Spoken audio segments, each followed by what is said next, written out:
Assalamualaikum warahmatullahi wabarakatuh. Sahabat beriman yang dirahmati Allah, syukur alhamdulillah kita bisa bertemu kembali di channel ini. Harapan dan doa saya kepada saudaraku semua yang sedang menonton video ini selalu diberikan kesehatan, diampuni segala dosanya, dimudahkan segala urusannya, dan semoga kita semua selalu dalam lindungan dan petunjuknya Allah Subhanahu wa ta'ala. Amin ya rabbal alamin. Sahabat beriman yang dirahmati Allah, setiap manusia memiliki amalan dan perbuatannya sendiri selama hidupnya di dunia, dan harus dimintai pertanggungjawabannya di hari akhir. Jika timbangannya lebih banyak amal baik, maka surga adalah bagiannya, dan jika dia melakukan kejahatan, maka neraka adalah tempatnya. Namun ada sosok yang didatangi Rasulullah di neraka dan ditarik masuk surga. Sahabat beriman yang dirahmati Allah, inilah penjelasan tentang sosok yang didatangi Nabi di neraka dan ditarik masuk surga pada saat manusia mementingkan dirinya sendiri di hari kiamat. Rasulullah SAW malah sibuk mencari umatnya yang kesana kemari.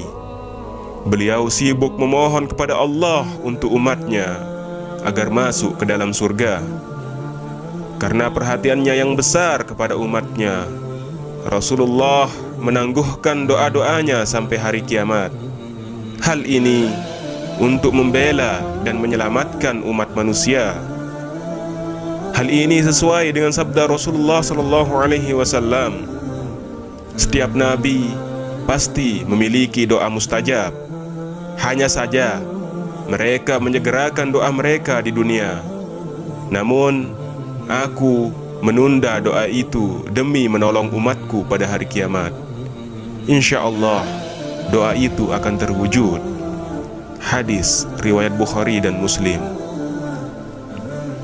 Sahabat beriman yang dirahmati Allah, Rasulullah SAW memberi syafaat untuk menyelamatkan umatnya.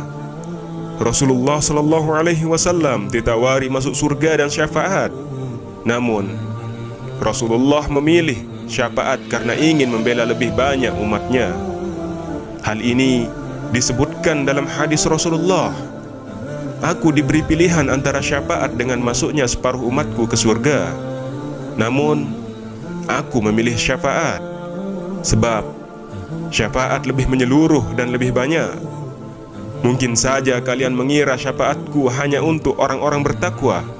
Tidak, tetapi juga untuk orang-orang yang berdosa. Hadis riwayat Tirmizi.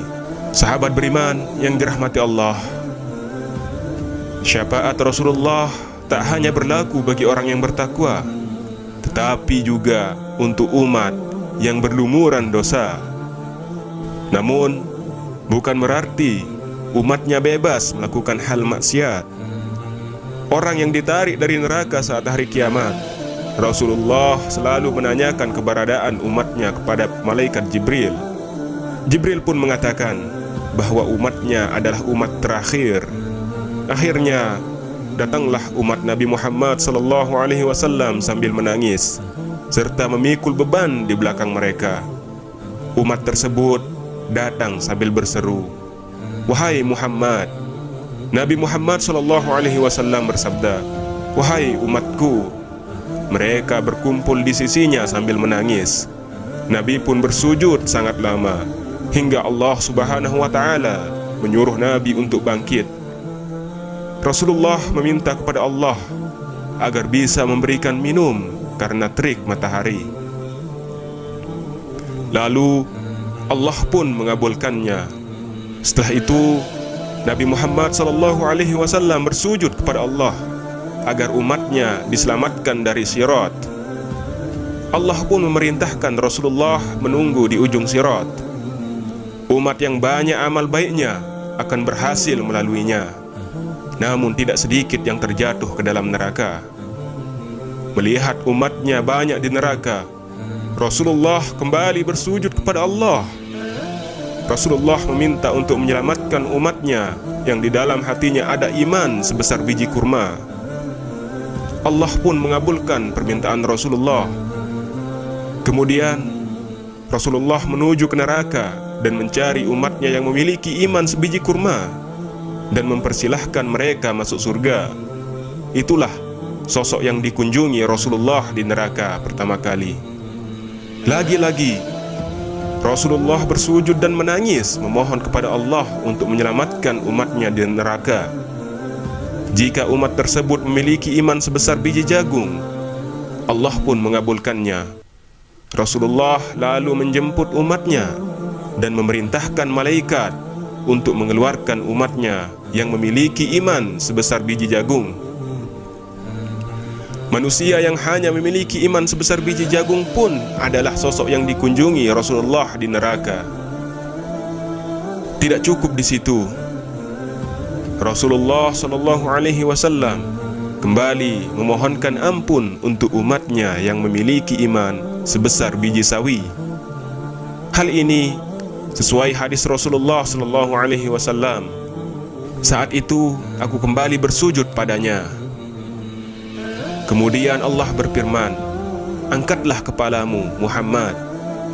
Memohon pertolongan apapun, engkau akan diberi." Aku pun mengangkat kepala lantas memohon, "Umatku, umatku, umatku ya Rabb." Allah kembali berfirman, "Temuilah umatmu. Siapa saja yang engkau temukan di hatinya keimanan walaupun seberat biji sawi, maka masukkanlah ke dalam surga. Maka siapapun yang aku temukan di hatinya keimanan walau seberat biji sawi, aku masukkan ke dalam surga." Hadis riwayat Ahmad. Kemudian Rasulullah kembali bersujud kepada Allah dan meminta menyelamatkan umatnya yang tidak punya amal kecuali hanya mengatakan la ilaha illallah, dan Allah pun mengizinkannya. Wallahu a'lam bishawab. Itulah penjelasan mengenai sosok yang dikunjungi Rasulullah di neraka. Semoga bermanfaat untuk kita semua, dan semoga kita semua mendapatkan syafaatnya beliau pada hari kiamat kelak. Amin ya rabbal alamin. Wassalamualaikum warahmatullahi wabarakatuh.